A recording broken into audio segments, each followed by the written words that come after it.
Mucho se ha hablado del corredor mediterráneo, de sus retrasos y avances, pero el otro gran corredor pendiente en España, el Atlántico, no se queda atrás y estos días se han revelado importantes informaciones e inversiones que te cuento en este vídeo. El corredor o eje atlántico es un proyecto ferroviario de gran importancia, solo comparable al Mediterráneo, que además afectará a muchas comunidades y ciudades importantes del país. Y estos días se han anunciado inversiones de gran importancia para impulsarlo y acelerar sus avances. Nada menos que 16.000 millones de euros. Esa es la apuesta que ha anunciado el Ministerio de Transportes para impulsar este corredor atlántico, siendo octubre el mes en el que se va a presentar el plan director para completar, ampliar la red y mejorar los servicios de transporte, no solo ferroviarios, de esta obra. Todo en un corredor en el que ya se han ejecutado más de 33.300 millones de euros en inversiones para una infraestructura prioritaria para poder vertebrar la península ibérica, uniendo a España con Alemania, Francia y Portugal, así como ciudades como París, Burdeos, Valladolid, Madrid, Lisboa y Oporto. Si bien, al tratarse de un proyecto europeo, el calificativo de Atlántico puede sonar algo extraño al extenderse el mismo a lugares tan dispares como Badajoz, Zaragoza, Córdoba o incluso Algeciras. Entre esos flamantes 16.000 millones se ejecutarán obras de nueva construcción por valor de unos 12.000 millones para alcanzar los objetivos marcados, y en obras de renovación se invertirán cerca de 4.000 millones de euros, incluyéndose actuaciones de mejora y modernización de tramos ya existentes.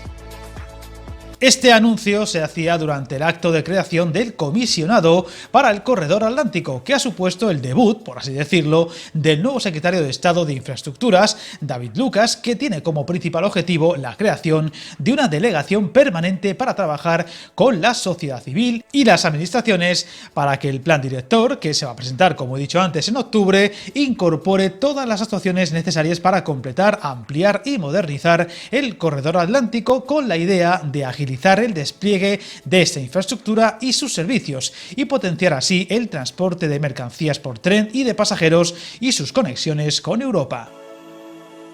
Uno de los grandes retos será el garantizar que se aprovechará al máximo la oportunidad de los fondos europeos de recuperación Next Generation para ampliar y completar el corredor atlántico, cuyo plan de recuperación, transformación y resiliencia contempla destinar solo a tramos de este corredor más de 2.470 millones de euros. Hay que dejar claro que el corredor atlántico es una conexión multimodal para personas y mercancías y que engloba a los diferentes modos de transporte: carretera, ferrocarril, portuario, aéreo, fluvial, incluyendo así rutas ferroviarias y viarias, puertos y aeropuertos, así como estaciones intermodales, afectando en España a 11 comunidades autónomas: Asturias, Galicia, Castilla y León, País Vasco, Navarra, Aragón, Extremadura, Madrid, Castilla-La Mancha, Andalucía e incluso Canarias, mientras que en su trayecto ferroviario, que es lo que aquí tocamos, incorpora más de 5.300 kilómetros. El objetivo es que las obras principales estén terminadas en 2031, mientras que el total antes del 2050, dentro de los distintos planes de infraestructuras europeas. Tenemos que resaltar que aunque esta infraestructura afectará a pasajeros, es en las mercancías donde más se volcará, con actuaciones previstas tan destacadas como la implantación del tercer carril entre Astigarraga, San Sebastián e Irún, la implantación del tercer carril entre León y La Robla, la variante de Pajares, la variante este de mercancías de Valladolid, ciudad a la que pronto dedicaremos un vídeo en el canal, los trabajos de renovación en la ruta Ourense-Monforte de Lemos-León, la electrificación de la línea Guillarey-Tui frontera portuguesa, la culminación de la electrificación de la línea Salamanca frontera portuguesa, ahora mismo atascada y a la cual dedicaremos pronto un vídeo, la nueva terminal de mercancías de la plataforma logística de Badajoz, polémica estos días por las dimensiones de las mismas, o la terminal intermodal y logística de Jundiz.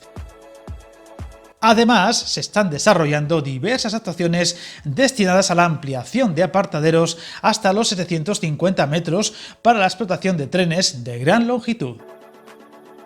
Uno de los puntos clave ha sido la inclusión de un nuevo corredor que conectaría Galicia con Cantabria y País Vasco por la costa. Si bien hablamos de un proyecto con mucho por hacer todavía por delante, dada la complejidad, extensión y coste que tendría dicha línea, que aún tendrá mucho trabajo para su concreción y aventurar un posible calendario de actuaciones, que incluirían estos días una reunión de máximo nivel de los presidentes de las comunidades cantábricas afectadas, y en donde se podría empezar a trabajar de forma conjunta para lograr avances en esta infraestructura, a día de hoy muy lejana, pero que podría comenzar a tomar forma, pero aún con muchos detalles mejorables, como el incluir el paso por Lugo o la conexión a los puertos, pero siendo tremendamente necesaria, ya que las conexiones ferroviarias entre Galicia, Asturias, Cantabria y País Vasco son extremadamente malas, con tiempos de viaje propios de hace un siglo e infraestructuras sin inversiones o mejoras relevantes desde hace ya demasiados años.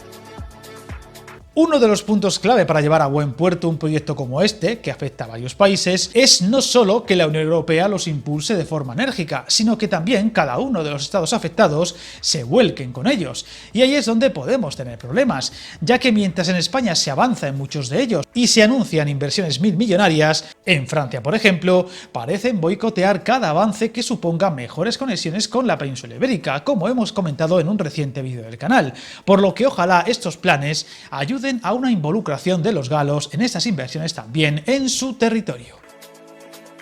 Por otro lado, será clave la buena coordinación con Portugal, cuyos planes ferroviarios, especialmente la alta velocidad, parecen discrepar en muchos detalles con los de España, si bien todo hace pensar que poco a poco se irán consensuando las conexiones para una buena coordinación en las actuaciones necesarias y de las que seguiremos muy atentos en el canal. Ojalá que este importante corredor dé muchas y buenas noticias en los próximos tiempos y se anuncien relevantes mejoras e inversiones, y aquí lo iremos contando. Suscríbete al canal y recuerda, hasta el camino más largo se inicia con un primer paso.